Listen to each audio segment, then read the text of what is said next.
Hi, this is Sarah Mikesell with 5M, and today we're here with Bob Langert, who is the Global Vice President for Sustainability. Thanks for being with us today, Bob. Oh, great to be here. We've talked in the past about a lot of McDonald's sustainability efforts, but today we've sat in on a conference this morning that was talking about people's passions and what they're passionate about. And I thought today we could just talk a little bit about you and the role that you're in and what drives you and what's your passion.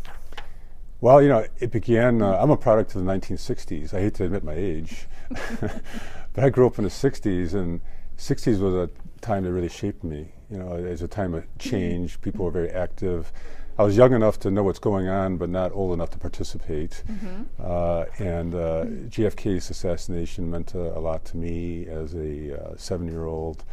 I saw Martin Luther King march in the local park that I lived in, Bobby Kennedy's assassination, all the music of the 60s, music that really was about change, Crosby, Stills and Nash. And I still play the song Chicago Dialogue 1 and 2 about how we can change the world. Right. My dad was really taught in me, my mom too, but more my dad was, we can make a difference in the world. And in reflecting on what I do today, I realized it came from this kind of 60s time.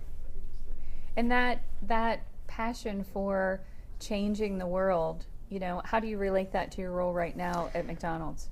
I also came from a business family. My older brother and dad were all controllers, accountants, and chief financial officers type. So I thought I'd get into business. And so I got into business in school, and I realized I didn't really like accounting all that much. But I continued with business. And I love business too, and I love changing the world. So when I was given a temporary assignment within McDonald's to work on environmental packaging 25 years ago, I realized, wow, this is really what I'm meant to do. I used to be a distribution manager, getting the trucks out on time. Then I realized, really, my passion is marrying the business skills that you need, along with how to impact society at the same time. And it's so rewarding. And, businesses have a responsibility more than ever to serve that role. And are there any specifics that you can think of in your mind of, like, what is an example of something that you've done that really, you feel like, hey, I'm fulfilling that role that I'm here to fulfill? Well, I cut my teeth in McDonald's 25 years ago with working with the Environmental Defense Fund, which is a big environmental group, and we changed all the packaging that we had, and we did like 100 things to reduce, reuse, recycle. And I learned right then and there that you could actually do really good stuff. Yeah. It ends up that our changes were made across all of industry. They're made all across the globe with all people. And by the way, we did all this without spending one extra dime on anything we did. So I realized early on you could win, win, win across the board.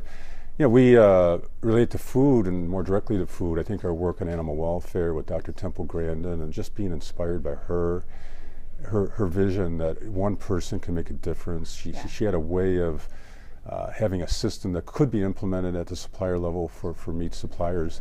We work with her, and just seeing how one person like her can influence us, can influence the suppliers, and then seeing dramatic change on animal welfare, making it a much more sophisticated system that's measurable, and having it scaled at a global level for all companies. And having been part of that, it really is, it just makes you feel like wonderful, It is that How come they better than that? Well, it's that ripple effect, right? One person can make a change. And it makes sense for business, so that's why I'm just so convinced that if there is a stereotype that sustainability is off to the side in right field or doesn't make economic sense, it's just a foolish way of thinking. Right. There is a way, if you think about it the right way, to win with consumer, to win with suppliers, to win with companies that are trying to make money as well, which is not a bad thing. It's a good thing, so we can reinvest the money into things like this. It comes back to those 3 E's, doesn't it? It's environment, ethics, and economics.